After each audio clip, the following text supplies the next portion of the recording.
Hello gamers, PUBG അല്ലെങ്കിൽ BGMI അങ്ങനെ നമുക്ക് സിമ്പിളായിട്ട് യൂട്യൂബിൽ ലൈവ് സ്ട്രീം ചെയ്യാം. അതിന് പറ്റിയ കിടിലൻ ആപ്ലിക്കേഷനാണ് prism live. Prism live just app install ചെയ്യാം. ദെൻ ഓപ്പൺ ചെയ്തതിന് ശേഷം ഇങ്ങനെ ഇൻ്റർഫേസ് ആയിരിക്കും വരുന്നത്.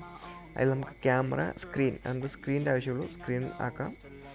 പിന്നെ അതിന് ശേഷം ഇങ്ങനൊരു പേജ് വരും. അതിൽ നമുക്ക് നമ്മുടെ തംബ്നെയിൽസ്, അതുപോലെ ടൈറ്റിൽസ്, അതുപോലെ തന്നെ എന്തെങ്കിലും ഡിസ്ക്രിപ്ഷൻ ഉണ്ടെങ്കിൽ അത്, പിന്നെ ഷെഡ്യൂൾസ് എല്ലാം നമുക്ക് ഇവിടെ ഈ ഒരു പേജിൽ നമുക്ക് ആഡ് ചെയ്യാൻ പറ്റും. അതിനുശേഷം ഗോ ലൈവ് എന്നുള്ള ഓപ്ഷനിൽ ക്ലിക്ക് ചെയ്ത് കഴിഞ്ഞാൽ ഓട്ടോമാറ്റിക്കലി ലൈവ് യൂട്യൂബ് ചാനലിൽ, അല്ലെങ്കിൽ നമ്മൾ ഏത് പ്ലാറ്റ്ഫോമാണ് ആഡ് ചെയ്തേക്കണേ ആ ആഡ് ചെയ്ത പ്ലാറ്റ്ഫോമിലേക്ക് ലൈവ് ഓട്ടോമാറ്റിക്കലി പോകുന്നതായിരിക്കും. ഭയങ്കര സിമ്പിളാണ്. ഇത് വേറെ നമുക്കൊന്നും ചെയ്യേണ്ട ആവശ്യമില്ല. ജസ്റ്റ് നമ്മുടെ ഏത് പ്ലാറ്റ്ഫോമിലേക്കാണ് നമുക്ക് ലൈവ് പോകേണ്ടത് ആ പ്ലാറ്റ്ഫോം ജസ്റ്റ് ആഡ് ചെയ്യാം. അതുമാത്രമേ ഉള്ളൂ നമുക്ക് വരുന്ന പണി. അപ്പോൾ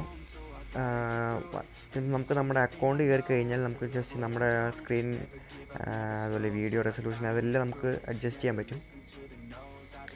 അത്രേ ഉള്ളൂ. ഇതൊരു കിടിലൻ ആപ്പാണ് ഗൈസ്, എല്ലാവരും ട്രൈ ചെയ്യുക.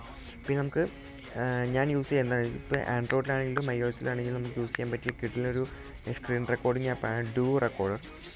ജസ്റ്റ് ഇൻസ്റ്റാൾ ചെയ്യുക. ഞാനിപ്പോൾ യൂസ് ചെയ്യുന്നതെന്ന് വെച്ചാൽ ആക്ച്വലി എൻ്റെ ഓൾറെഡി iOS-ൽ സ്ക്രീൻ റെക്കോർഡിംഗ് ഉണ്ടാകുന്നത് ഞാനിപ്പോൾ നിലവിൽ യൂസ് ചെയ്യുന്നില്ല, പക്ഷേ ഞാൻ ആൻഡ്രോയിഡിൽ യൂസ് ചെയ്യുന്നുണ്ട്. ജസ്റ്റ് യൂസ് ചെയ്ത് നോക്കുക, അടിപൊളി ആപ്പാണ്. Thank you.